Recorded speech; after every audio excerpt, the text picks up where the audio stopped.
Pinagsikapan kong isagawa ang ayaw isagawa ng iba. Sa aking mga nobela ay pinilit kong sagutin ang mga mapanirang puring paratang sa aming mga Pilipino. Inilahad ko ang kawawang kalagayan ng aking bayan, ang aming mga karaingan at kalungkutan. Consumatum est! Kaligirang pangkasaysayan ng El Filibusterismo.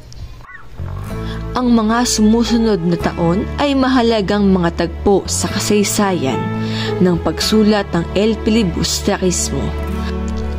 Taong 1887. Matapos mailimbag ang Noli Me Tangere, umani agad ng popularidad ang nobela. Ngunit ilang sipi lang ng aklat ang nakapasok sa Pilipinas sapagkat matindi ang pagtuligsa mula sa simbahan.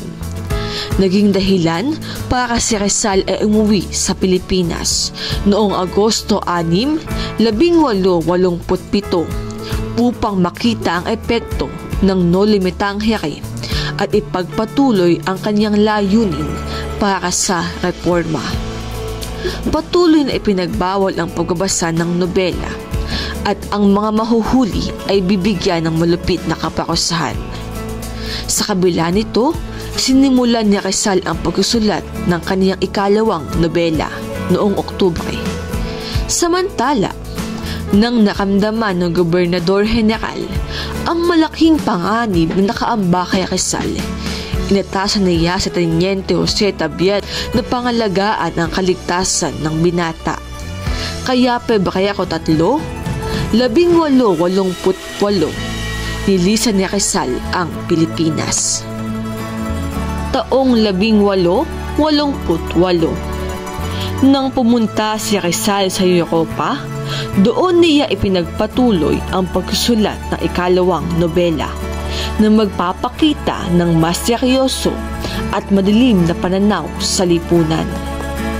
Taong 1890, sa Brussels, Belgium, isinulat ni Rizal ang malaking bahagi ng El Filibusterismo.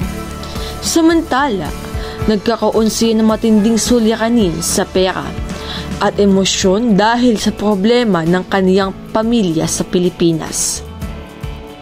Sa kabila nito, sinikap niyang tapusin ang nobela upang maipahayag ang kaniyang mga damdamin at adhikain para sa bansa.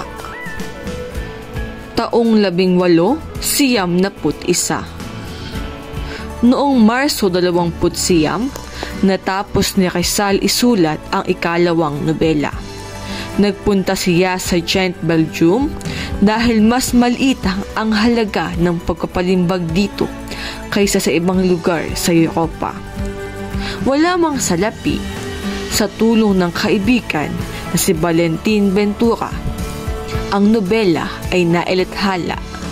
Ito ay may pamagat na El Filibusterismo na nangangahulugang ang manghihimagsik. Kung ang Noli Me Tangere ay nakatuon sa suliraning panglipunan, ang El Filibusterismo naman ay nakatuon sa sistemang politikal at may temang paghihiganti. Gayun din, Setyembre 18, natapos ang paglilimbag ng El Filibusterismo. Ang unang kopya ng aklat ay ibinigay ni Rizal kay Valentin Ventura bilang pasasalamat sa kaniyang tulong. Taong 1891 hanggang 1896. Matapos mailathala ang nobela, ginamit ito ni Rizal upang ipahayag ang pangangailangan para sa pagbabago sa Pilipinas. Ang nobela ay nakakating sa Pilipinas sa pamamagitan ng lihim na distribusyon dahil mahigpit itong pinagbabawal ng mga Espanyol. Ang El Filibusterismo ay nagbigay diin sa mas madilim at mapanakit na epekto ng kolonyalismo sa Pilipinas. Inilarawan nito ang galit, paghihiganti at desperasyon ng mga Pilipino sa ilalim ng mapang-aping sistema ng Espanyol.